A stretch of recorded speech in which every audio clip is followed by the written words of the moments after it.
One man is being victimized by our own government. One man whom they fear, yet who millions love. One man who is willing to take the poison arrows of lawfare. One man whose voice has been taken away by a corrupt judge operating in a corrupt system. One man who has been ridiculed and insulted. One man who refused to back down. One man who refused to back down. One man who refused to back down. One man who stands between us and them. One man that wants to see America protected again. One man who wants to see America prosper again. One man who understands that a man is a man and a woman is a woman. One man who understands and protects the blessing of life. One man who wants to restore American exceptionalism. One man who once again wants to make America that shining city on a hill for all to see. A place where all the people of the world glowingly set their eyes upon. America. One man who unashamedly wants to make America great again. That one man is Donald Trump.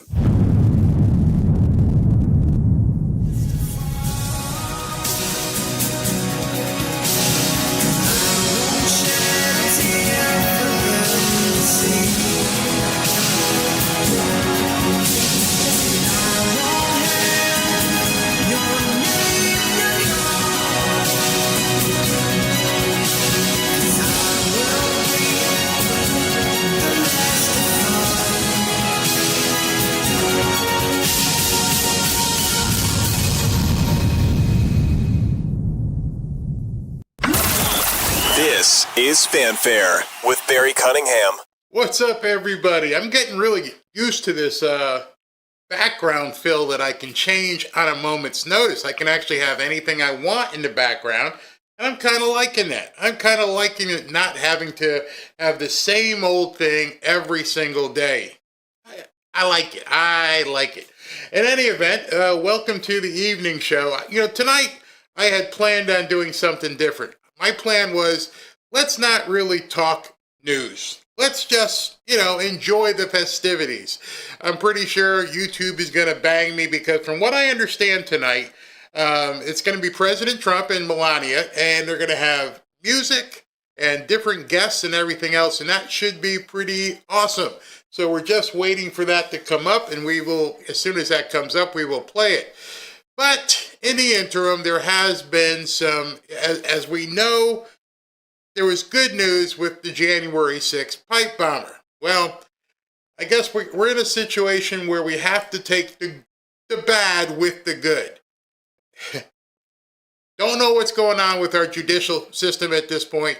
It doesn't appear as though we're going to get any sort of real prosecution unless the military steps in. This just came out a little while ago.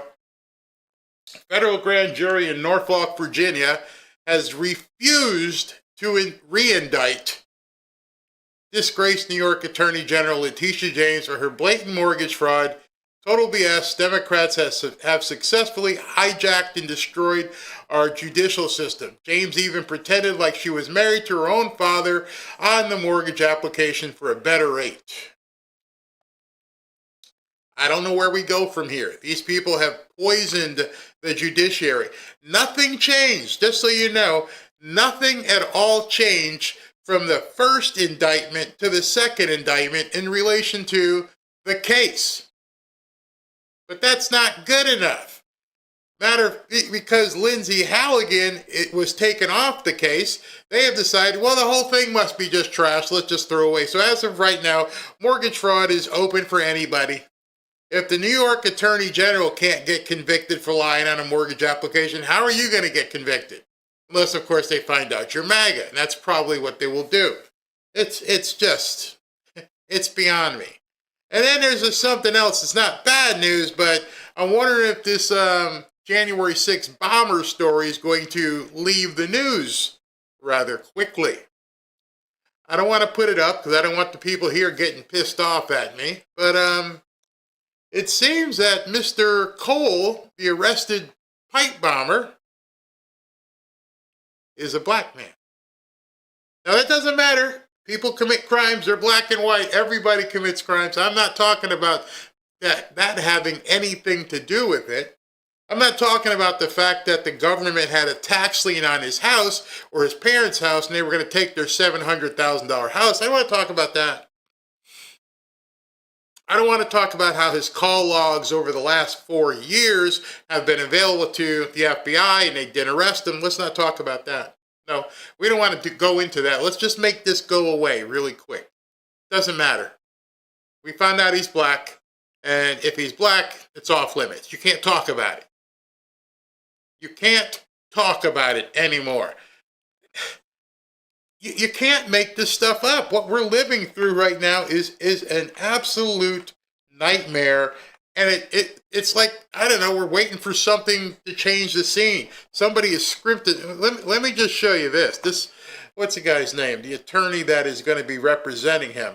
I'm trying to see if I can find him. Well, you know the attorney. As soon as I show you his face, you will know who the guy is.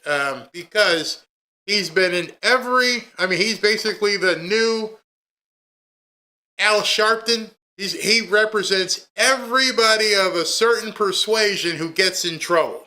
And of course, the first defense will be that, he's black. There is his attorney, Benjamin Crump.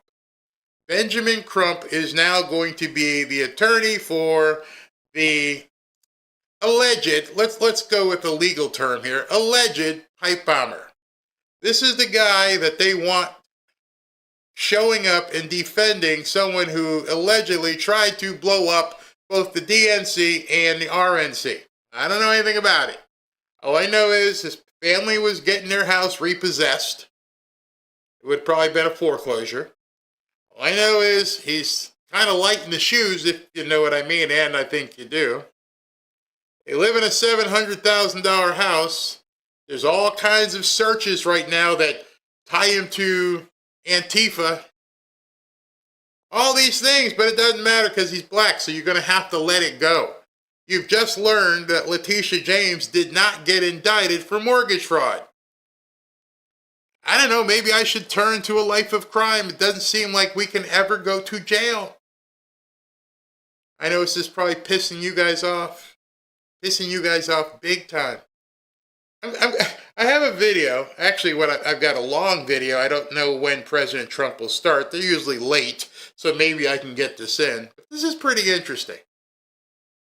As I play this first 60 seconds, your head may explode.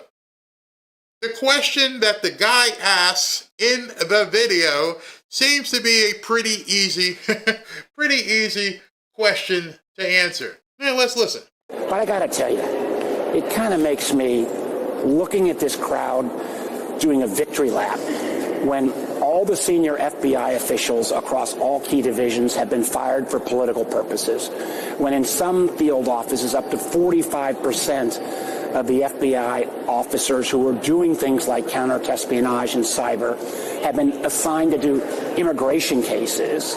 It's a little rich that they're saying America's safer. How much earlier could we have caught this guy if resources hadn't been diverted? In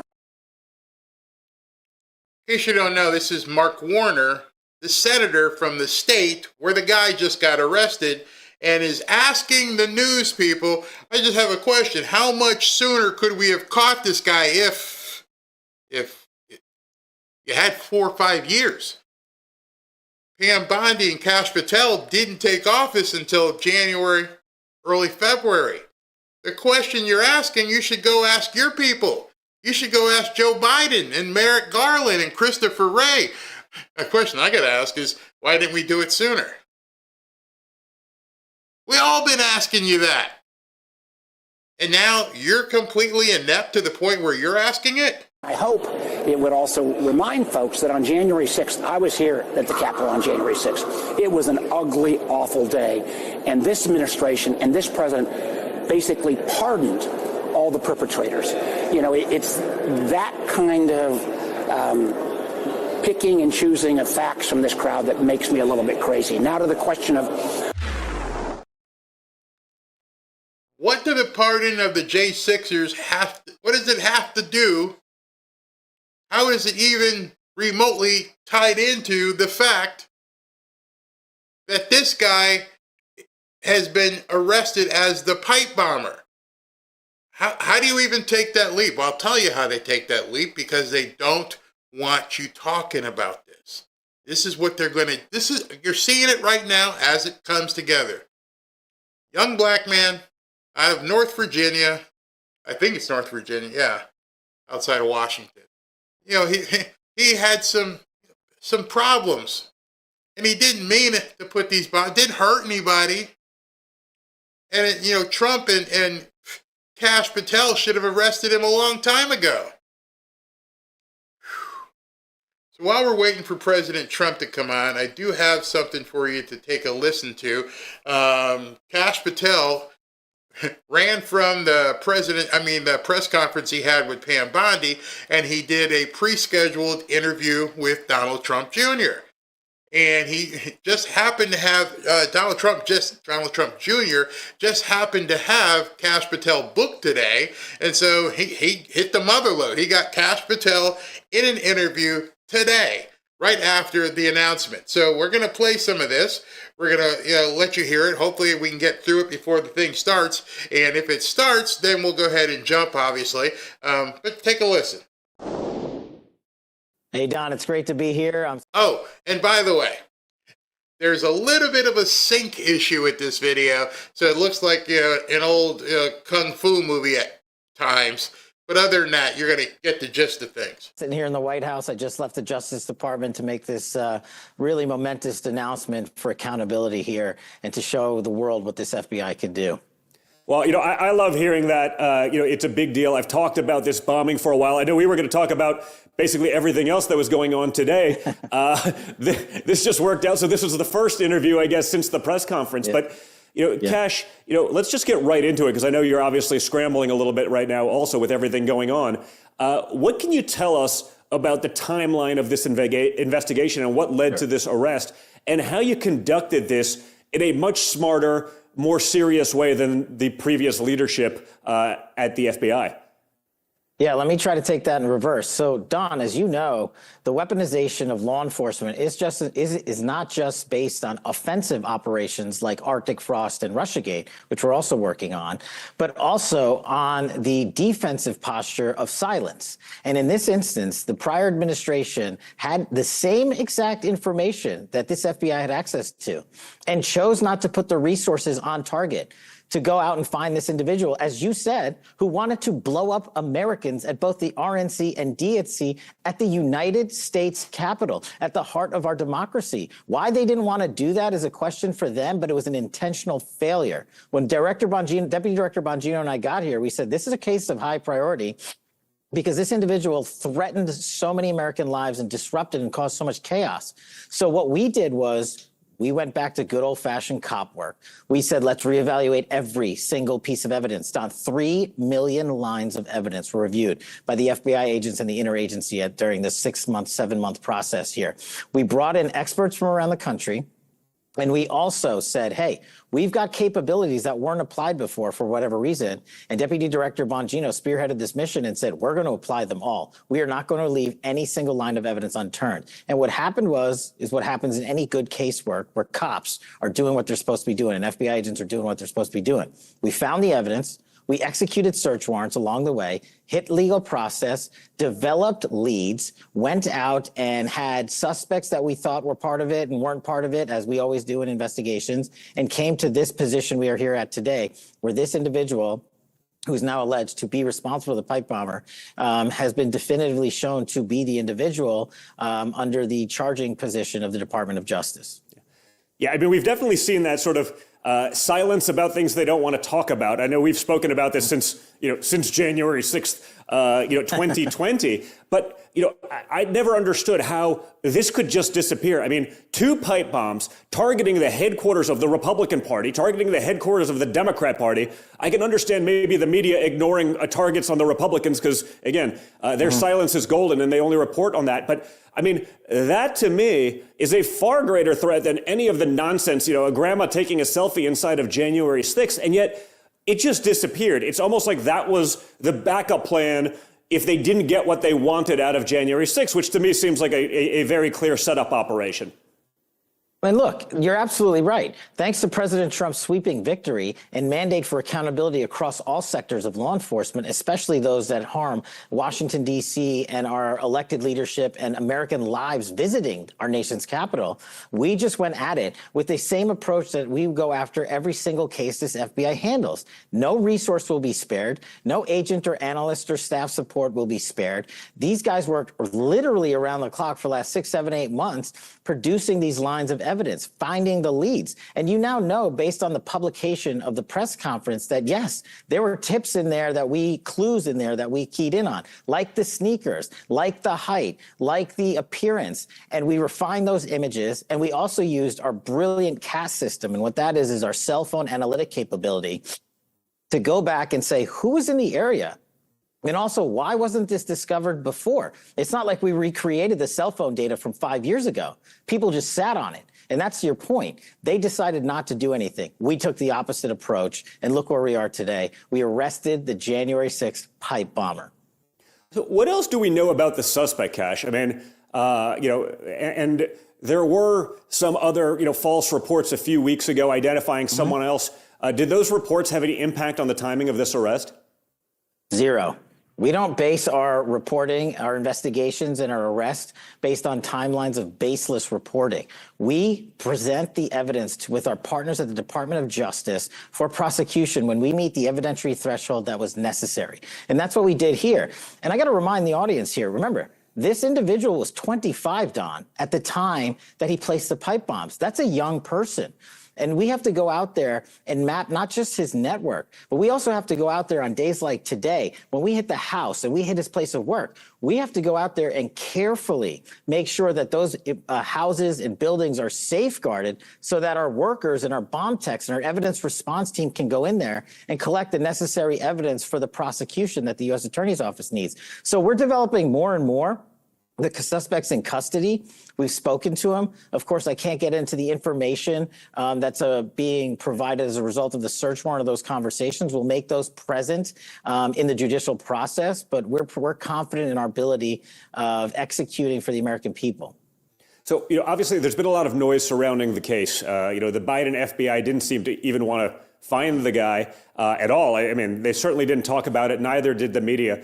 Can you talk about how you approached the investigation, again, compared to the predecessors? It's really simple. We said, hey, let's let good cops be cops. We got video, let's enhance it. We have cell phone data that wasn't triaged properly. Let's triage it. We have the technology and the capability to do it. And let's go back and work with the investigative team and ask them where the pitfalls were, where the black holes were, where was the road bumps in terms of legal process, and why didn't you execute all these search warrants? And I don't just mean search warrants of houses. We're talking about search warrants to service providers, cell phone companies, online providers, and anything tangentially related to this investigation. And the U.S. Attorney's Office and Department of Justice gave us those search warrants to produce the results necessary for us to put the pieces together to say, not only was this individual there, but he was the one responsible for creating, building, and placing the pipe bomb. That's equally important to an investigation of this magnitude. And that just takes time. But I want to remind everybody, they took 4 years off. We put 8 months hard work into this. And that is a tremendously fast investigation for something of this magnitude and public importance. But some of this work just takes a little time. And those that want to hasten and put targets on people so they can have clickbait, that's their right to do so. But that is not the mission of this FBI. That's not how we operate. Yeah, and I imagine, I mean, even still, it's still got to be harder 4 years after the fact. I mean, if you're starting, at moment one, it's going to be, a lot easier than 4 years later because, just things get harder to follow. I've spoken about them on the show a lot, sort of, a lot of, I don't even want to call them conspiracy theories because some of it seemed, quite valid in talking with people about it, the sort of resolution of the video, the speed of the videos, outside like the RNC or the DNC being incredibly slow, relative to, modern day video camera footage. It was like, they said, this is like from the 1970s. Can you talk about that? And do you think some of that could have been by design, from people not wanting to get to an answer here? I wasn't there in the past. All I can say was what we did and what they chose not to do. And what they chose not to do was execute search warrants, and legal process. What they chose not to do was properly triage the cell phone data. Again, Don, the key piece here is we didn't come up with a new piece of information that didn't exist 5 years ago. We can't go back in time. Yeah. We simply allowed agents to unleash their capabilities and expertise across the entire FBI and said, we are going to get an answer. We are going to get accountability because this individual tried to blow up lives. It is a simple posture of the Trump administration that in order to have accountability, you have to leave everything on the field. And that's what this FBI did. And that's what this Washington field office did. And that's what we're doing on every single case, by the way, that we have. And that's what we're doing to de-weaponize the FBI and depoliticize the Department of Justice. We are going on offense on every single matter. And we're especially going on offense on the matters that the prior administration sat on defense in. So, there's been some, uncertainty, certainly online. So I don't know what's real and what's not. Sometimes it's a little hard to follow. But on when these devices were actually planted, does this arrest crystallize the timeline at all in terms of, the sequence of events that's sort of been, up in the air again, especially online? It absolutely does. And I don't want to get ahead of the Department of Justice, but you're going to see a crystal clear timeline and picture in the next 24 hours when this individual makes his presentment and first appearance in court and we proceed with the paperwork to his arraignment. That's where key pieces of information are going to be made public for the first time, because that's where key pieces of information legally must be made public for the first time. And we're not going to disrupt that process because that would hurt the integrity of the investigation. And most importantly, it would hurt the integrity of the prosecution that's upcoming. All right, just wanted to break in for a second, let you know that you're not missing anything. It hasn't started. We have the typical President Trump late arrival.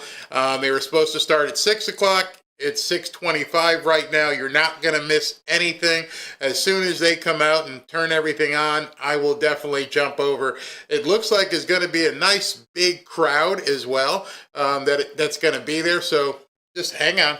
Well, no, that's a big deal. As someone that was there that day, I certainly don't want to. This person has to be held accountable, and there has to be justice. But I think that's the general sentiment across so many people.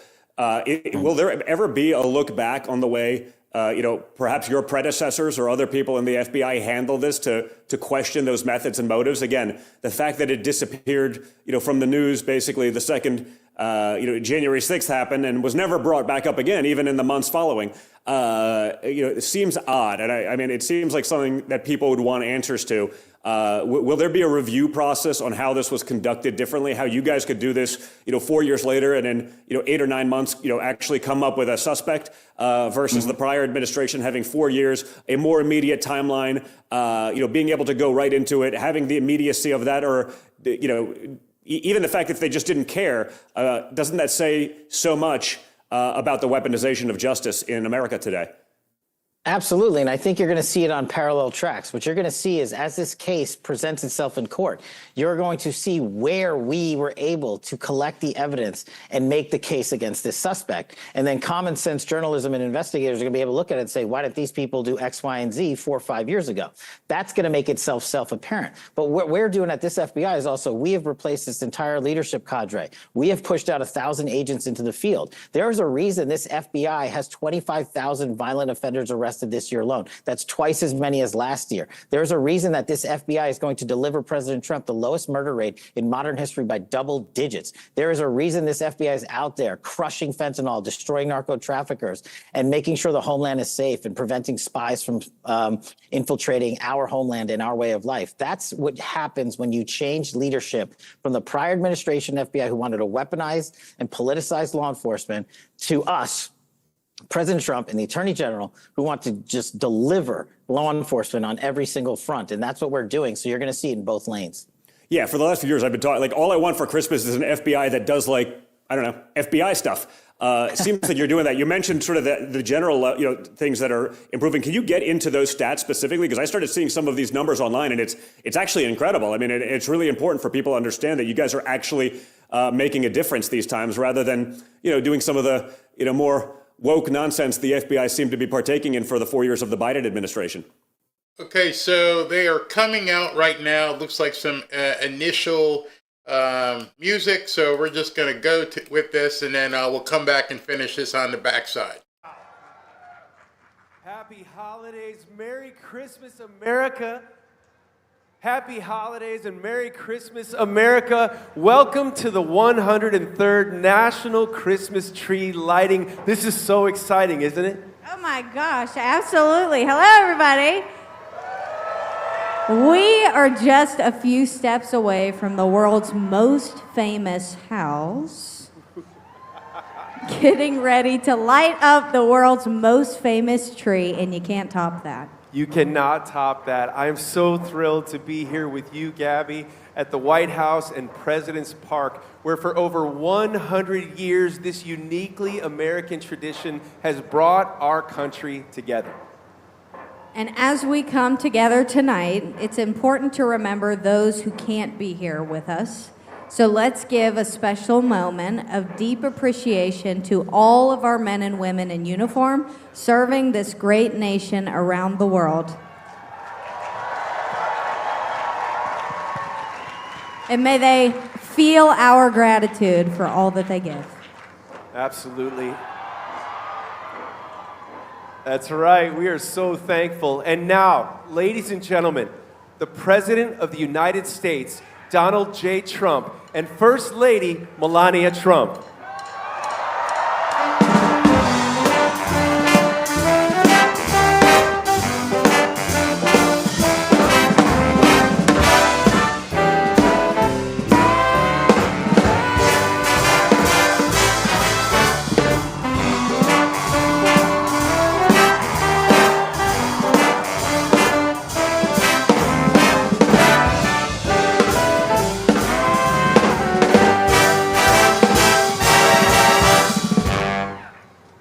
Well, thank you very much, everybody. It is beautiful, not too cold. There's no wind. We don't have to wear hats or anything. This is a special time, and Melania and I are thrilled to wish everyone here tonight and Americans all across this land a very, very Merry Christmas. So is everybody ready to light the beautiful Christmas tree? Are you ready? So the First Lady is going to do the honors, and we're going to do a countdown. We'll go from 5 to 0, okay? 5, 4, 3, 2, 1.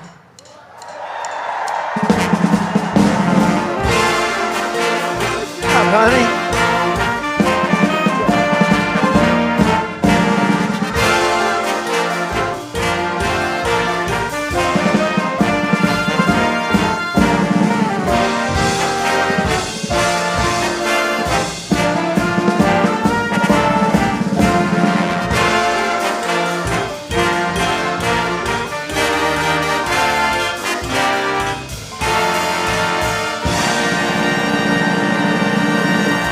Well, thank you very much, and thank you, Melania. And it's a beautiful job they did on creating that tree. It's a beauty. And let me also recognize Vice President J.D. Vance and Second Lady Usha, as well as Secretaries Scott Bessent, Pete Hegseth, Attorney General Pam Bondi, Secretaries Doug Burgum and Robert F. Kennedy Jr., Administrator Kelly Loeffler, and their wonderful families are doing a fantastic job. And I see out in the audience the great one, Wayne Gretzky and Janet. Thank you very much, Wayne, for being here. He's used to this kind of weather. Let's also express our gratitude to the great people of the National Park Service. They're incredible, the job they've done, as well as the unbelievable performers here tonight. You're going to see some incredible performers, and we have in the audience the Beach Boys. They're great.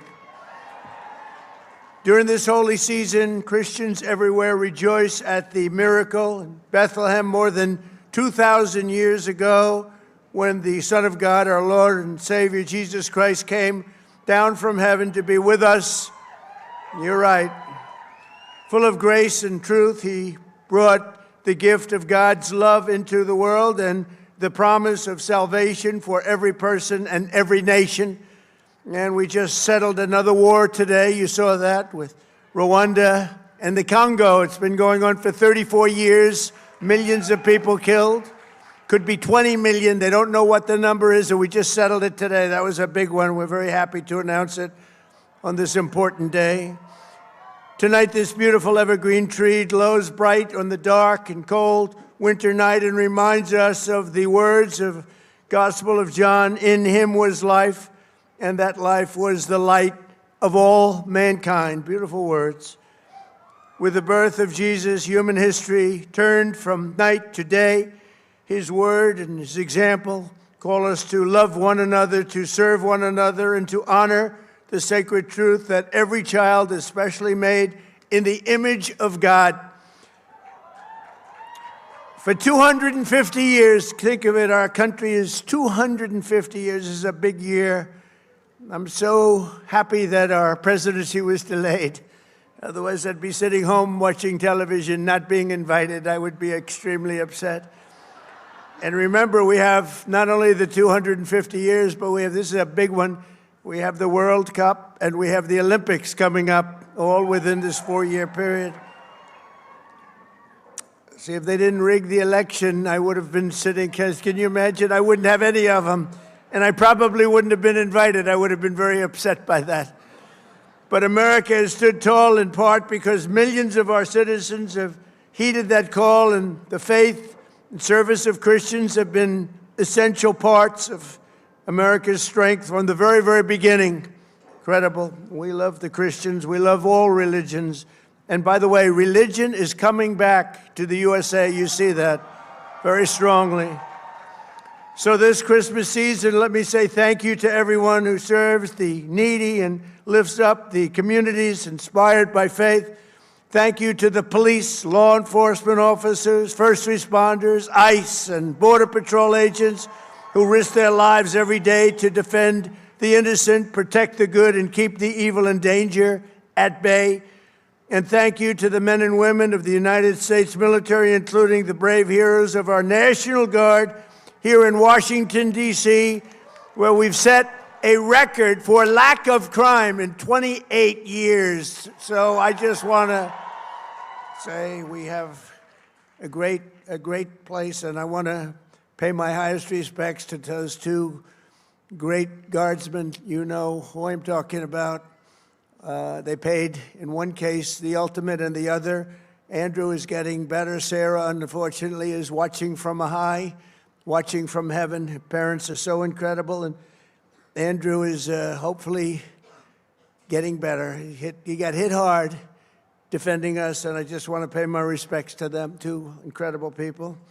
Unbelievable people. I spoke with the parents and met the parents today, the parents of Andrew, and they have spirit and they love our country so much you wouldn't believe.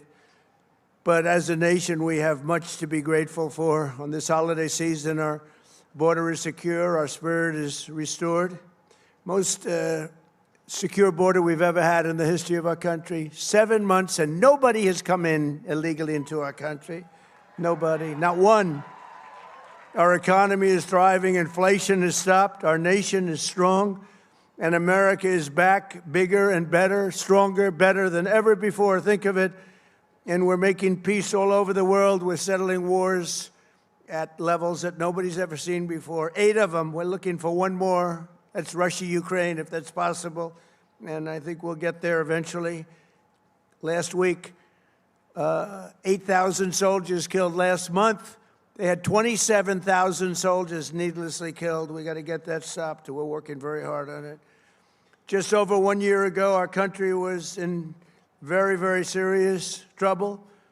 A The King of Saudi Arabia said to me very strongly, sir, 1 year ago your country was dead. Now you have the strongest and hottest country anywhere in the world. Can you imagine? We did this in 10 months. What a difference, and it's true. Everybody feels that, and all leaders feel that. So as we prepare to celebrate the miracle of Christmas, we thank God for his many blessings, and together we rejoice at the true source of greatness, happiness, and strength.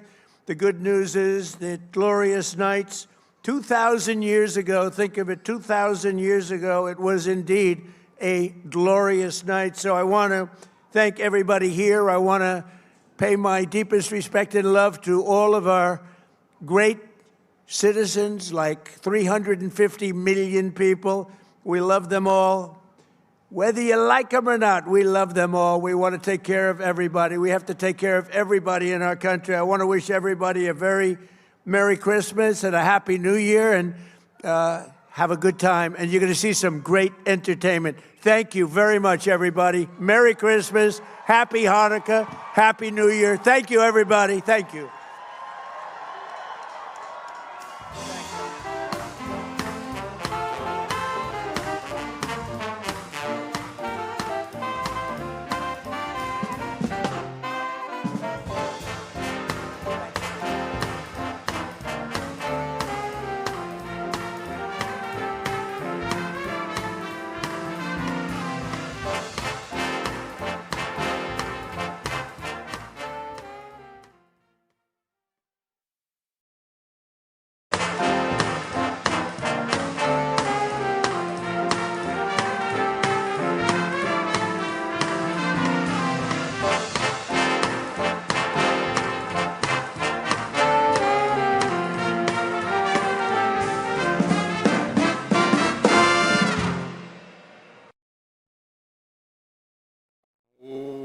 What? They cut the feed everywhere. Are you kidding me? I'm looking everywhere and the feed's been cut. So give me a second. Let me see if I can find a feed of the entire event. I'll go back to the Don Jr. interview. Why would they have cut the feed? I don't know. Maybe the artists don't want it out there. In any event, let me do some stuff back here in the background, see if I can find the actual feed. Well, the pipe bomb case is emblematic of what happened during the prior 4 years of the Biden administration. They let it lay because they preferred to go after senators unlawfully. They preferred to go after President Trump unlawfully. They put all their resources and leadership cadre into those weaponization efforts. We immediately shut that off and jettisoned all those individuals. And what happens is these numbers of arrests. And the reason that there's so many violent offenders in America is because the Biden administration went on defense and sat in silence. And the only places they were on offense was for the weaponization of law enforcement. We have 4 top 10 captures on the FBI's most wanted list this year alone. That equals the number of the entirety of the Biden administration. That means 4 of the worst criminal animals on planet Earth were captured by Donald Trump's FBI in 9 months. On top of that, we have seized enough fentanyl, 100 to kill 127 million Americans. That's up 23%. Our work on violent crimes against children is historic. We have found, identified, and discovered 6,000 children this year alone. That's up 30%. We have dismantled human trafficking organizations looking to enslave our children. That is up 14%. And we have also, this may be one of the most proud stats when it comes to protecting our youth, especially online, nihilistic violent extremist networks like 764, preying and mutilating children and causing them to commit suicide online and things like animal crushing. Our arrest in that category is up 590%. These numbers are because the mission of this FBI is simply to get after people who are looking to destroy our way of life, harm our children, and destroy our youth. And the fact that President Trump came in and gave me one mandate, get out there and deliver accountability for the American people and make sure our neighborhoods are safe. These are just some of the numbers we're talking about. The murder rate, lowest ever in modern history, and the most violent offender arrest by 110%. I mean, people have to take a pause at those numbers. Those statistics don't just happen if we did one case. We are doing tens of thousands of cases across the country and around the world. Our espionage arrests, Don, those that from Iran, Russia, China, and elsewhere looking to spy on us, we've arrested 40% more spies in the United States. We're also taking on agro-terrorists who are importing seeds into this country and funguses and pretending to be researchers at places like the University of Michigan and looking to steal our agricultural seed so that they can supplant that and go overseas and take it away from us. We are on a full-scale mission to protect the American public, and we're going to finish this December strong. We've already operated Operation Summer Heat to historic results, safeguarding cities like Memphis, which was an FBI-led effort to get out there and absolutely crush violent crime. And we're never going to stop defending the homeland. So these statistics, Don, while we can rattle them off, that is 9 months of putting foot to ass and crushing it for the American public. By the way, it's actually a really big deal, and I sort of do this for a living at this point, and I didn't know half of those things. I think there's definitely things that people want action on, especially the online cadres, and and I get that, but I think just honestly in hearing that right now, because God knows I'm one of those people for a lot of these things, but in hearing all of those things and not knowing about it, that's actually amazing. Like I think we all probably have to do a better job of highlighting some of those things, because that's ultra critical for Americans. That doesn't mean we stop wanting some of those other things, but I think we can't let some of the noise of all of that essentially discredit that work. Because like I said, I do this every day. I follow it intimately, and I literally only knew of about half of the things you just rattled off, and those are actually really big statistics. So well done. Well, lesson learned. I got to come back on your show and do it more often. Well, honestly, I think we just got to get that out there, on a lot of the messaging. I mean, listen, there's people, and hey, it's really germane to me. Obviously, the shooting of my father. People want to know information about that, and I think you'll do a great job with that. In time, you have some of the stuff around J6. This is the big one, obviously, but those other stats on a day-to-day basis are such a huge deal. And again, I don't know that anyone actually knows about it. So I think we collectively have to highlight those things, because, it's easy to sort of say, well, I want this, this, and this, but not know that that's actually going on. And again, I do it for a living, and I'm shocked that I didn't know it. And so, for those who get frustrated online, I think, I may get it, but I think you also have to give credit where credit is due on those other things, because those stats, not just the numbers, but the improvement in the percentages relative to your predecessors is a really big deal. No, absolutely. And that doesn't mean we're taking our eye off the ball. Look, you're talking to the guy who was a chief investigator for Russiagate, the ultimate weaponization of our law enforcement in the United States history. Oh, I know a little bit about it. Yeah, and you know a little bit about it, and I do too. And we were talking to the guy. Look, we're the ones that uncovered Arctic frost. In terms of transparency, this FBI has produced 40,000 pages of documents to Congress in 9 to 10 months alone. Let's put that in perspective. My predecessor, Ray, produced 13,000 pages in 7 years, and Comey produced 3,000 pages in 3.5 years. We're committed to transparency, but we're also committed to these investigations. We have ongoing investigations, as you know, of Russiagate and Arctic frost. And yes, we did indict folks like James Comey and Letitia James. And I know they're going through the legal challenges. But notice one thing that's not happening in those cases. Nobody in there is challenging the substance of the work. They're trying to throw it out on some procedural error. And I don't believe they're going to be successful. We're not done with those cases. Our partners at the Department of Justice are not standing down and bending the knee. You're going to see, in my opinion, more investigative work continue to lead to more prosecutions, because in order to end the weaponization of justice, there has to be full accountability, not just with transparency, but also with people being held to justice in a court of law. And we're going to continue to do that. Look, they built this disease temple over the course of decades. Yeah. And in 10 months, we've already taken a sledgehammer to it. But that doesn't mean we're done. And that doesn't mean we're not doing the work. It just takes a little bit of time to unravel the deep state that they built here. And we're doing it. And the Jan 6 pipe bomber is a piece of it. You're right. But it's not all of it. But I want the American public to know we keep speaking in court when we can. We're going to continue to show up to court, and we're going to continue to make people like Comey and Brennan and Clapper and Page and Strzok and so many others answer for what I believe are their acts of criminal conduct, because that's exactly what they did when they weaponized law enforcement, went overseas, borrowed information from some hack in England about Russia, infiltrated our FISA court, lied to a federal officer, and illegally surveilled your father during a presidential candidacy. You think I'm going to let that go? Yeah. Well, and senators and congressmen, only Republicans in Arctic frost. I mean, that's a really big deal. Again, the media is never going to talk about it, but I mean, talk about a threat to democracy. Can you talk generally about the process of conducting investigations? Again, whether it be the pipe bomb or Arctic frost or any of these others that are, all crazy. All of this does take time, especially when, there's documents literally being found in burn bags in random places hidden inside the FBI headquarters. I mean, how shocking is it to know that, under Comey Ray, there seemed to be a deliberate effort to hide the truth? I mean, that's clear as day to me.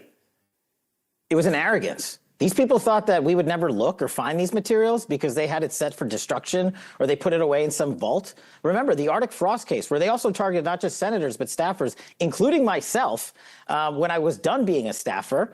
And on the campaign trail for President Trump, they decided, hey, let's go target him. Remember, they put my name in the search warrant, the bogus search warrant for Mar-a-Lago. Nobody else's name, mine, in that WhatsApp search warrant that the judge signed literally over WhatsApp to unlawfully raid your father's house in South Florida. We are the ones uncovering those documents. We delivered them to Congress. We want to work with the American people. This is a dual track that no FBI has ever taken. Everybody just said, wait. We could do that and not turn over anything. But we are going to turn over as much as we can without jeopardizing the investigation. That's exactly what we did in the pipe bomber case. We provided what we could to Congress in a timely fashion.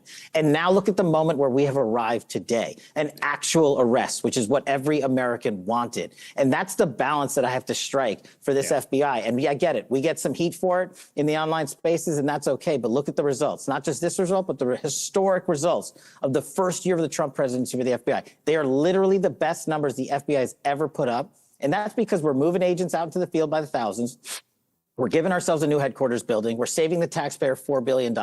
We're giving the men and women of the FBI a workforce that they can believe in and restoring public trust. And remember, when I inherited this FBI, their public trust rating was less than 40%. That's like congressional levels. We've got a lot of work to do to restore it. And putting out documents is one way, but putting out these arrest numbers and conviction numbers, in my opinion, is the best way. And we're only 9 to 10 months into my tenure, and we're going to keep going. Yeah, no, that's a big deal. And I get it. As someone who, rages online a lot, it's not easy to undo 4 years of subversion. 4 years of hiding the files, making things go away, disappearing that trail. We in the online world in which we all lived, prior to you getting back into, government, it's easy to want that instant gratification. It feels great when you get it occasionally. But, the reality is, especially to do this right, especially in a weaponized, lawfare state, where you can actually have everything right, but a procedural error can throw it all out. You're not going to get everything that you want overnight. These things take time, and I think we all rather have the appropriate result than a hastened answer that then gets thrown out, not because of the merits, but because of procedure. Exactly. And that's what we're doing. And that's what I think we showed the world today with the Jan 6 case. And as I said, stay tuned on matters like Comey and Letitia James. We're not done. We're continuing to fight that with our Department of Justice partners. And the substance of those materials have been made very public in a court of law. Look what we disclosed in the Comey case. So this is a perfect example. The burn bags were found by us months ago, but we weren't allowed to disclose them to the public fully because we wanted to protect the integrity of the investigation. We found the documents. And because Comey and his team pled against us in a court of law, we were able to turn the documents over to the public. The documents aren't contested. The evidence is there for everyone to see. That's the best way, in my opinion, to conduct accountability. And we're not going to let them off the hook on procedural errors. We're going to keep going. This investigation on Russiagate and the weaponization of government continues to be ongoing. We have built 2 massive teams that have been on it for about 6 to 8 months. And it takes about that much time just to serve legal process. Just think of it. Search warrants take months for service providers to give us the returns, for private sector companies to give us the banking records. That stuff takes time because that's just the way it is. I wish I could speed it up.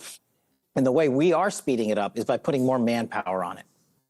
In all of the major investigations you're working on, there's these sort of, these bad actors, including many foreign accounts who are trying to push conspiracy theories. We've seen it with the assassination of, Charlie Kirk, ever since sort of Twitter opened up like the place where these guys are actually posting from. And again, some of that may be through a VPN, but I imagine a majority of it isn't. How does that impact your work? How much of that, is a distraction, just from a law enforcement perspective, but, also for the public at large, because I think it creates perhaps unrealistic expectations in terms of timing, speed, results, et cetera. Well, the Charlie case is obviously a tragic example of our friend being assassinated. Yeah. And us working with state authorities, similarly like in the Jan 6 case, but there with the state prosecutors, to make sure that that individual is brought to justice. And we have to balance freedom of speech. We are not going to trample on people's freedom of speech, right, in the digital media, in the TV media, or in the online spaces. But when they create a lot of undue noise and undue conspiracies, what that does is it causes us to come off mission and respond to those conspiracy theories because they get so loud. And what happens is we only have so many people and so many hours in the day. Yeah. And I'd rather put them all on Charlie Kirk's case and all on these cases that we're talking about, rather than diffusing some of these conspiracies, but that's the job. And we're balancing as best as we can, but we're never going to trample on people's freedom of speech rights. That's one of the main things that your father was elected for, was his protection of First Amendment freedom of speech. So we could take the criticism, we'll just speak in a court of law. Yeah, no, listen, I think that's important. I'm sort of a free speech absolutist on that. And, frankly, I've been, pretty conspiratorial over the last, let's call it decade, and rightfully so. That doesn't mean that everyone is accurate, but, I wanted to see how much harder that makes the job in getting to a result, or perhaps, opening the door, for someone who's actually guilty to get away because of, a sentiment that was created and, whatever it may be. And I'm just sort of curious about that balance because, God knows, I want the person who actually killed Charlie to face justice more than anyone. He was someone I spoke to probably more than anyone over the last decade. And so, it's just a curious question because there's so much going on. It's just, frankly, it's hard to follow. It is, and it does take a lot of time and a lot of bandwidth. And this FBI, I can only speak to them, is trying to answer every single one of those questions that we possibly can without jeopardizing ongoing investigations. That's the balance. That's the job that I agreed to take on for President Trump. And I knew it wasn't going to be easy. And same with Deputy Director Dan Bongino. And we publicized more information than any FBI in the history has done before, not just with congressional documents, but look at what the amount of information we put out online through interviews, through televised interviews, through these types of interviews and great podcasts and shows like yours. But we are committed to continuing to put out as much information as we can, but we will always side on the side of protecting the integrity of investigation so we can get to the position we are today with individuals like the pipe bomber. Kash, I also wanted to ask, because sort of we touched on it earlier, as it relates to public safety, which is such a big deal for so many Americans. We also see, the Trump administration and yourself taking bold and decisive steps to dismantle the drug cartels and the narco-terrorist criminal syndicate like the Maduro regime. Can you talk about the FBI's role in all of that? Because right now I think the focus is obviously on the military, but I know that the FBI has a pretty big, stake in all of this. It's massive. And the designation of these drug cartels as foreign terrorist organizations allows us to treat them like Al-Qaeda and ISIS. And that's what we're doing in places like Mexico and Colombia and elsewhere. And we have huge teams out there conducting these seizures, these record seizures, not just of fentanyl, cocaine, meth, and other narcotics that are killing our children and our young Americans. And that's what this FBI is all about. Record level results in terms of not just seizures, but dismantling these drug networks. Some of the largest victories we've had this year have been arresting drug kingpins and shutting down human trafficking and drug networks, because that's how they pour these, unfortunately, these children and these narcotics into our communities. And the FBI is leading the charge. I know I'd rather go on and chat with you, but I'm being hailed over to run back across the street, Don. No, so I totally understand. Appreciate we'll have you back on to talk about all the other stuff we were originally going to talk about, but this is a really big deal. So, Kash Patel, FBI Director, just want to thank you for being on here and the work that you're doing. Get it done right. Let's make sure we get some justice. I think that's what we all want in the end. So really appreciate your time and look forward to seeing you soon. Thanks so much for your support, and thanks for having me on your show. We'll be back. All right, so great interview. I loved it. Kash Patel was direct with Don Jr. Don Jr. asked a lot of really good questions. Loved it. So I checked everywhere. I checked every feed possible, and something tells me, because of the nature of the music and what they were going to be showing, that some of the artists said, nope, we don't want it televised. It's off everywhere. RSBN doesn't have it. Fox doesn't have it. The feed service doesn't have it. Nobody has it. So it's going to be a quick night tonight, but I'm not going to leave you guys empty-handed. It's only been an hour. We don't stop after an hour. I've got some things coming up that I want to show you. On Laura Ingraham at 7:05 or so, Judge Jeanine is going to be on. But before then, I got a couple clips or a couple things we can talk about, especially this one. This one happened just a little while ago. Major breaking news. Gotta love when we have a win. Massive win at SCOTUS. The Supreme Court has upheld Texas's new U.S. House maps, which are set to go in effect for 2026. 6-3 was the vote. It's a huge loss for the Democrats. Republicans are now set to gain 5 more seats in the U.S. House from the state of Texas alone. That doesn't even count what they're about to do down here in Florida and how Ron DeSantis is doing everything. So everything that Gavin Newsom tried to do to offset things, it's being wiped out. Texas is going to gain 5 seats for the Republicans, and I think down here they're talking anywhere between 4 and 6 additional seats from what we already have. So in that regard, that's some really good news. The Letitia James thing, bad, but other than that, we got an arrest warrant for this guy. So speaking of this guy, all right, so I want to show you something because it looks like his dad with Benjamin Crump decided they're going to do a presser or a short statement. Questions would be Mr. Brian Cole, the president of Free at Last Bail Bond Company. Mr. Cole. Yes, I've done business all over the United States. I'm in 20 states, and I've never met the opposition that I've met with Zimmerman coming after our company the way he has. He's defamed me. He's called my insurance company. He's went above and beyond, going to other jurisdictions, defaming me and Mr. Holmes. I've never seen this before, and we hope that the Department of Justice can come in and do a brief investigation, because what we see and what we've seen is a lot of questionable acts that Mr. Zimmerman has demonstrated towards minority-owned companies. So please, I just hope they would come in and investigate and look at his actions on what he's done to. Right, so that was the dad who was represented by Benjamin Crump, talking about another legal matter that they're involved in. But you now know a little bit more than you knew before. That was dad, and then you saw the attorney, and none of this smells right. There's a bad smell to all this. SB is crushing me here. Let me see what SB just sent me. He's got something he wants to send me.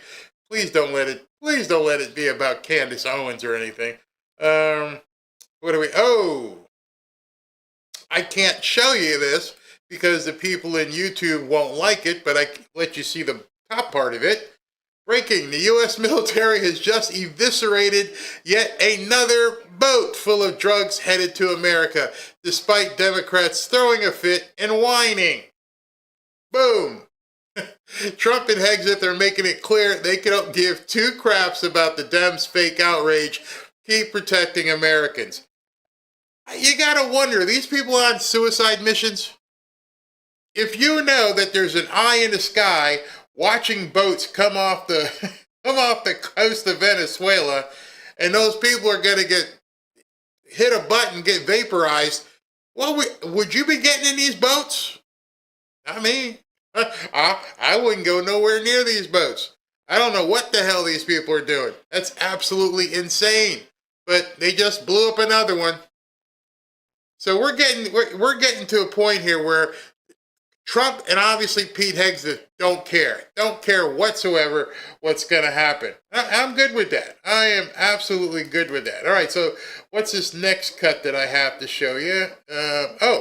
Of all people, looks like Thomas Massey understands what we need to be doing. It's somewhat of a distraction from what you all should be reporting on. You should be reporting on the lack of diligence for the last 5 years at the FBI on this investigation, and also a lot of the leads that they had that they let go cold and that they have ignored, and the improbable coincidence of the Capitol Police counter surveillance team that went to 2 pipe bomb locations within 15 minutes of getting out of their car that the pipe bomber had visited the night before. Chad, have you seen any press release from the FBI? They're going to have a press conference this afternoon. Okay, great. That's when it would be appropriate to comment. Okay. But you don't know, but what you heard so far, you don't know if that syncs up with what they're going to say this afternoon. What I know comes from two different whistleblowers. So it sounds like you're a little suspect of what they might present. I am a suspect if it doesn't incorporate other facts that I know about. So we'll see. If it's like a single person acting singly without coordination among other people, I am very suspect. Yeah. And then, sir, just to any update from the Department of Justice on a schedule for the release of the files after your bill passed? Well, they have until December 19th, which is now 15 days away, and it's a Herculean task. They have to put that stuff online. They have to redact it.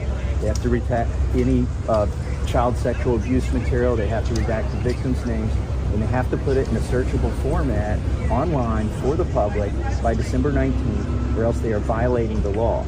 So I hope they're going to be working overtime over the next 15 days. Did you notice how quick they abandoned the talk about January 6th?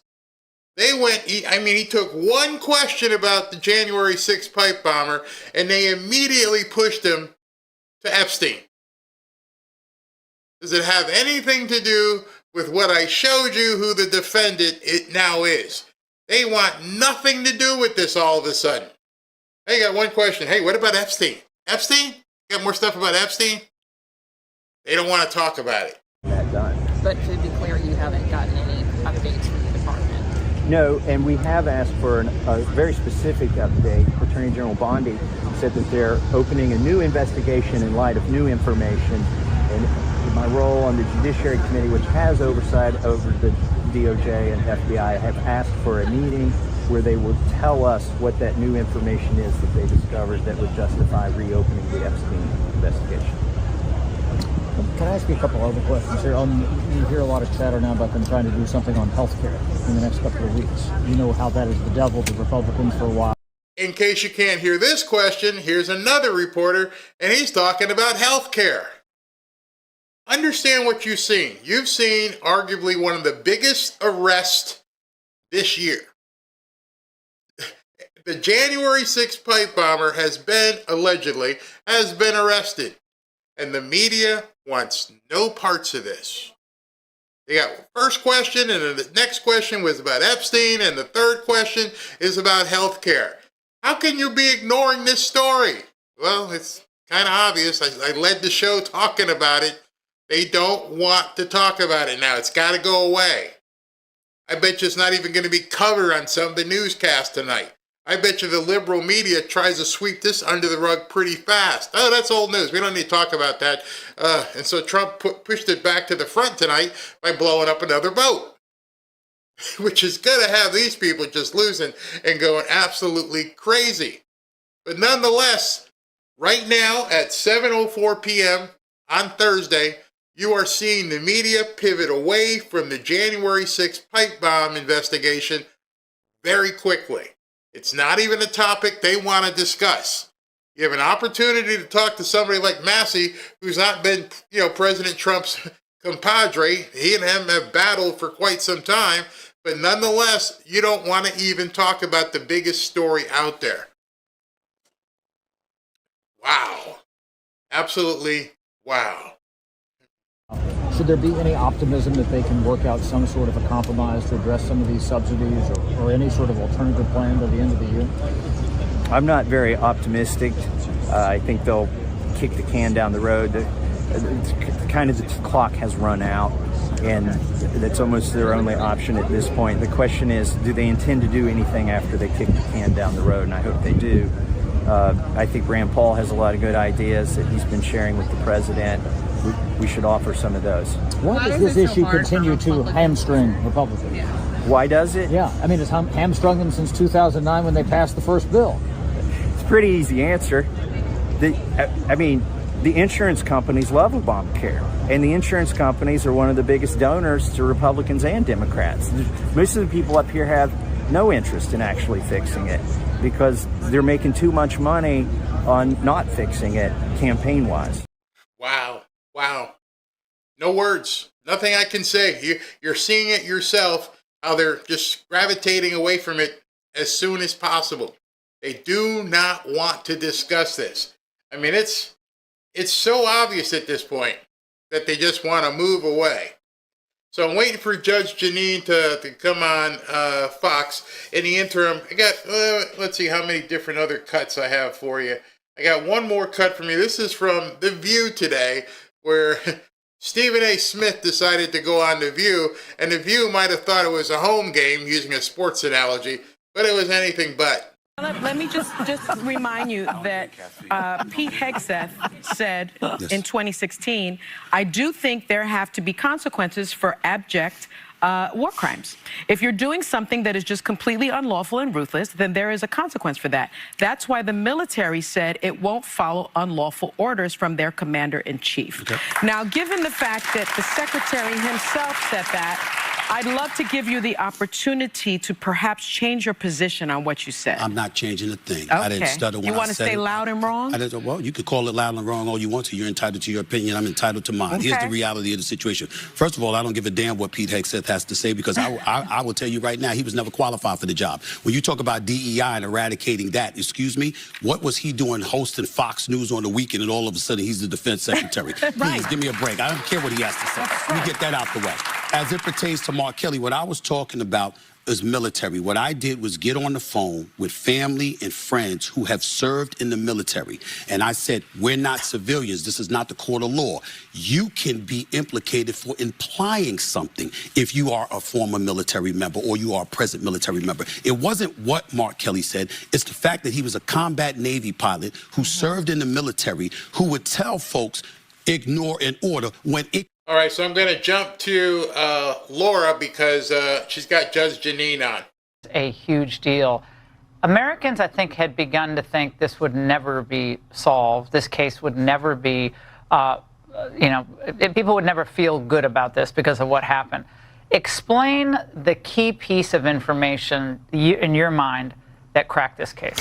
Well, Americans had a right to feel that this case would never be solved, because it was clear that the Biden administration did not make this a priority. Within a couple of months of the finding of these pipe bombs, they pulled agents off this case. When President Trump came in, he made a decision that he was going to reinvigorate the investigation. Kash Patel, Dan Bongino made a decision that we were going to look at this, reanalyze evidence. And what I said there was clear. 3 million pieces of data, and we had to find the commonality. We had to find what was common when you had a pipe bomb made of a pipe, end caps, wires that were red and black, as well as a 9-volt battery and some, there was also these some are common kind of items. So these are very common. You find them around items. the house. But for example, there were end caps that we had to analyze. 233,000 of those end caps were sold. We had to, the FBI, to their credit, Kash Patel, Dan Bongino did an incredible job. All of the agents did. They looked at every one of these end caps, found out who bought them, and tried to figure out who was the common person with the end caps, with the pipes. Cell phone pings. Cell phone pings that connected with the defendant walking along that area with the video that we had. When we had the pings, when we realized that his cell phone is pinging exactly where he's walking, we knew we had someone. But we didn't stop there. We had to get all of his receipts. He's been buying these equipment, this kind of equipment, since 2019.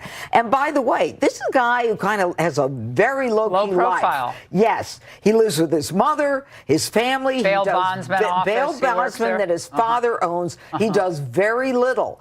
But this investigation was reinvigorated. There was a determination here. And I have never seen agents work around the clock. With prosecutors from my office, every time they found a piece of evidence, we would get the search warrant. And make no mistake, we're going to take this case across the finish line. This is solid, Laura, as solid as they get. Mark Warner was watching the press conference today, Senator Warner, and he seemed to kind of downplay the importance of this. I think we have the soundbite. Let's watch. It kind of makes me, looking at this crowd, doing a victory lap when all the senior FBI officials across all key divisions have been fired for political purposes. It's a little rich that they're saying America's safer? How much earlier could we have caught this guy if resources hadn't been diverted? How much earlier? Well, maybe he should talk about the fact that the Biden administration had this. That's how much earlier, Senator. You had 4 years to solve it, and you didn't. So I don't want to hear this nonsense from the Democrats. This case was solved because of President Trump and this administration making it a priority. And Laura, the well-being of any society depends upon whether or not people feel safe.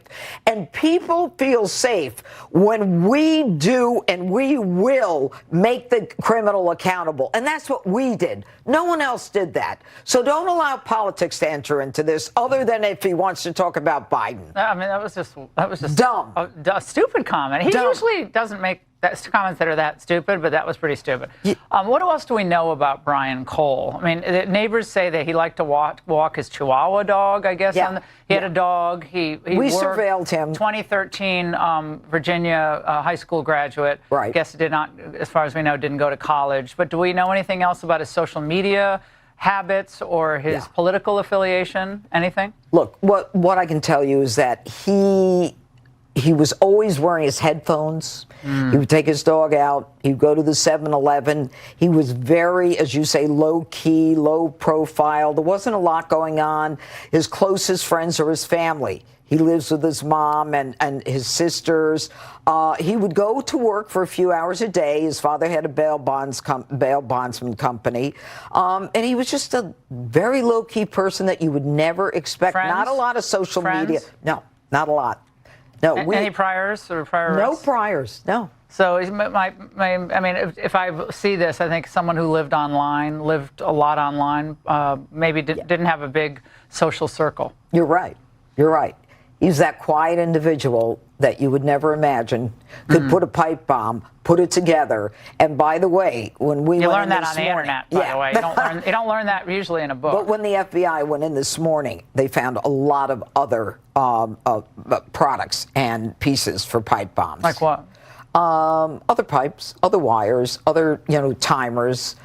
He was into this, very much into this. Judge, when you think about the legal obstacles that have been thrown at this administration, whether the challenge to the National Guard in D.C., the D.C. Appeals Court today gave not a ruling on the merits, but it wasn't bad news for the administration on the National Guard question. I think that's going to get overturned. The district court saying he has to pull the National Guard out. Yeah. But is it surprising to you that there has been such pushback from the Democrats on the law fighting aspect of this, crime fighting aspect? What's surprising to me, Laura, is that when we came here, the president's mission was to make D.C. safe and beautiful again. We have, as a result of the surge, there's been over 6,700 arrests, almost 700 weapons taken off the street. The homicides have been reduced by 50, 60%. Carjackings, robberies, crime is down. Who doesn't want a peaceful place to live, to have a family, to go to work, to have a business? So when Democrats push back on that issue, it's all about politics and ideology and power. Everyone in Washington that I come across is grateful for the fact that the president has brought in law enforcement from all over the country. And you know what? Today I was at a memorial for Sarah Beckstrom. God bless that young woman. She was a true patriot. She answered the call for people she didn't even know, Laura. And we will continue to fight the fight to make D.C. safe. On that Afghan National Guard shooting, the Daily Beast is reporting that Rahmanullah Lakhwanal was blackmailed by the Taliban. A hit squad threatened to murder his family in Afghanistan if he didn't open fire on troops in D.C. Do you know anything about that, Daily Beast report? I know nothing about that, but let me explain something to you. Conspiracy theories seem to abound lately. My job in prosecuting him is to follow the evidence and to make sure that the evidence and the law are explained to a jury that will then make a decision. This is another solid case. We've got solid cases, solid evidence. We're protecting the people of the district. Both the president and Attorney General Pam Bondi have made it very clear what our charge is, and we are following through on it. And God bless the men and women in law enforcement. They have no reservation or hesitation about getting the job done, and they're doing it. And they ought to kiss the ground that the president decided to make D.C. safe again, because this place was wild. Wild. Oh, I've lived here for a long time. It was safe for a while, and then it got much more dangerous. The fourth highest murder rate 2 years ago in the country. Unacceptable. Back to the pipe bomb suspect. Do we think he acted alone? Do we think he's a lone wolf or connections to other organizations? You know, the investigation continues, and we're still, in the beginning of all this. But, it's something that we certainly will continue to look toward. But right now, he seems to be it. But if anyone has any information they want to call the FBI, then we are certainly, looking forward to receiving it. Our job right now is, when you indict a case or when you charge, the evidence gathering does not end. It continues right up until the day of trial. Any sense that he was planning anything else? No sense at this point. Well, Judge, you're doing an unbelievable job. And I know you left New York, you left Fox, to go into the belly of the beast in D.C. And you get a lot of grief for it, but the results speak for themselves. I think so. And Thank you. Absolute pleasure. Thank you, Laura. You're an American hero, Judge. Thank you so much. And coming up, what... All right, so if I sound down, I'm coming down with a cold. I'll beat it. All right, so 5-year investigation. The Democrats, their mantra is now what took so long, but they forgot that they were in charge for 4 years while this guy was walking the streets. And his father owns a bail bonds company, and I think we're going to find out more once they bring the charges out, and we can actually see what these charges are, because who knows what's going to come out. But in any event, we're going to see the left kind of ignore it. Because they have to. They cannot publicize one of theirs doing something like this. They were hoping it would be MAGA. They were praying it would be MAGA. Nope, it's one of theirs. All right, so thanks for staying with me. I mean, I didn't know that they were going to cut that after just about, 45 minutes, so I had to hustle and try to find some additional content for you. And luckily, I saw that Judge Jeanine was coming up. Just to let you know, Dan Bongino is doing an interview at 9 o'clock. Kash Patel's coming back on at 11. Pam Bondi is doing something at 8 o'clock in the morning. So we're going to have a whole bunch of stuff to talk about tomorrow afternoon. It should be pretty interesting.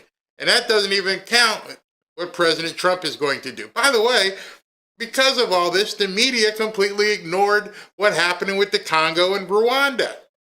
President Trump is doing what he can. It's up to us to make sure people know, to ignore the noise and focus on what we need to do. And I don't think this Letitia James thing is over. I don't think it's over whatsoever. All right, let me do super chats, and then I'm going to go to the after party, and I'm going to go drink some soup. All right, here we go. Excuse me. Hey, Barry, won an ounce of silver a couple weeks ago, never heard from anybody. All right, Mark, if you won if you've won an ounce of silver, if you've won one of these, you have indeed heard from somebody. Ashley is contacting everybody who has one, and she's contacting them via the email that you signed up with. And if you're not checking your inbox regularly, or if you're not checking your spam filter, trust me, she's my daughter. I know what she's doing. She's contacting every single person. So if you won a couple weeks ago and you think that nobody has contacted you, well, I'm sure one of the mods right now can give you the email address so you can get back in touch with Ashley so that we can get you your ounce of silver. Excuse me, but thank you. Cutting edge. All this lack of justice on the part of these liberal justices about to make Trump drop the gavel after having already raised it. I almost wonder if that's what they're trying to do. If they're trying to force President Trump into doing what he's got to do. They won't like it, but I think they're thinking if they can make him do it, if they can somehow twist people's minds into thinking he's doing something illegal, and then they try to impeach him. Good luck with that. Game Animal. The more wins that this administration gets, the more trolls enter your live feed to make foolish statements. God is indeed in full control. I've noticed that. SV and the mods are Roaring Rage and Severo and Beth when she comes in. By the way, keep Beth in mind. Beth had surgery. You may not have seen her for a couple of days. Just keep her in mind and pray for her in her recovery. But yeah, the more trolls, the more stuff happens, the more trolls come out. I don't know why they think they're going to last. You know what else they're doing? This is funny. They think that they can shut me up by trying to downvote my videos. So as soon as I post that there's going to be a video, before the video even takes place, they come in and start saying, "Oh, we don't like it, don't like it." YouTube doesn't work that way anymore, bro. Just to let you know. that's a strategy from years ago. What's this one? Cheryl Courtwright. Where has John Radcliffe been? We have heard very little from him and what is going on at the CIA. Well, at the same time, you've heard very little from Tulsi Gabbard. So let's just look at it. Don't hear nothing. Don't be nothing. Maybe, no news is good news. Let's see what they're doing. Tavarius, hey Barry, I miss you, bro. YouTube is suppressing your notifications, so I have to literally go to my subscription to catch you. Poor shame, keep bombing it, my guy. All right, so Tavarius, just to let you know, I am moving to a 12 or 1 o'clock show every single day.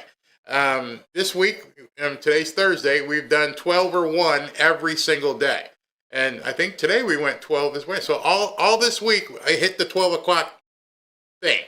I know we did the thing with Pam Bondi, and I was going to do 1 o'clock, but we pushed it up to 12 o'clock. So I've been able to keep it. So that's what we're going to keep trying to do. So if you don't see it, Monday through Friday, we are hitting 12 o'clock to probably 3 o'clock. CLW, our most beautiful and kind First Lady. Exactly. VLCom, where'd that go? Barry, wait a minute. Barry not getting your YouTube X announcements. Like I just said, you can count on 12 o'clock or so, and I've noticed that more people are indeed getting them. The more you show up, the more notifications you'll get. Barry, can they retry Tish James? They haven't tried her yet. You understand, they have not done a trial with Tish James. They're just trying to get charges. They're trying to get a grand jury to indict her. They had a grand jury. This grand jury, looking at the exact same evidence of the previous grand jury, said, no, we can't indict her. So can they do it again? Sure they can. Excuse me. Ernest Spencer, based on recent events, now might be a good time to invest in that silver bracelet industry. I think so. What do we got here? Why did this turn different colors? Did I click on it? Okay. Hope you feel better, Barry. Thank you. It just came on me, so I'm going to go to bed early tonight. And I usually heal pretty quickly. It gets up here in my face. It actually probably sounds better. It starts sounding like Barry White because my voice gets a little bit deeper. So, hey, baby. Luis, thank you. Not sure what the... Oh, there it is. Barry, check my email. No one reported as spam. I can't sign up for silver. Again, go ahead and send an... Oh, you can't sign up. Well, go ahead and send an email to Ashley, and we'll just put you in there manually. And Neon, keep it up, Barry. Watch your last 2 nights. Great shows. Thank you to all in the Fair family. Thank you very much. I was gonna, like I said, I thought this was gonna be I didn't really prepare a whole lot. I'm like, it's gonna be pretty cool. We're gonna hear Christmas music. YouTube's gonna give me a hard time, so let me just go with it. And they didn't do anything. So you never know. But obviously that was something that they decided to run with. All right, so in any event, I'll talk to you guys tomorrow around noon, Friday. I can't believe it's Friday. 12 o'clock, 1 o'clock. Let's see what President Trump does. The notification will go up very shortly, so I hope you guys get the notifications, but we will be doing it tomorrow at 12 o'clock more than likely. And let me just check here. All right, yep, I'll talk to you tomorrow. After party coming up.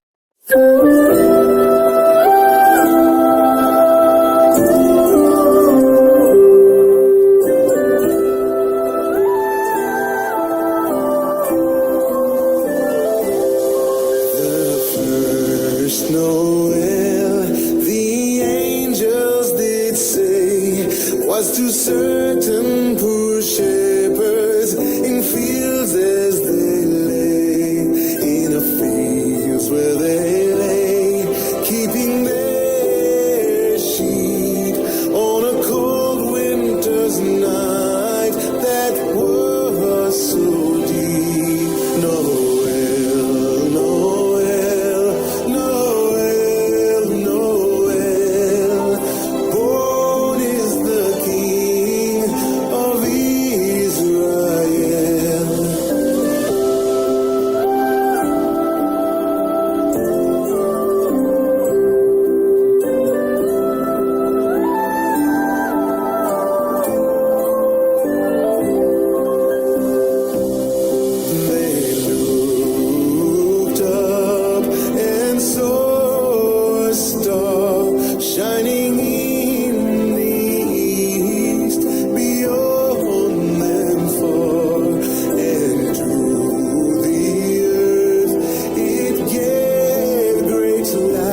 Savior is born. Christ the Savior is born.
heaven and nature sing, and heaven and nature sing, and heaven and nature sing.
Tender care and take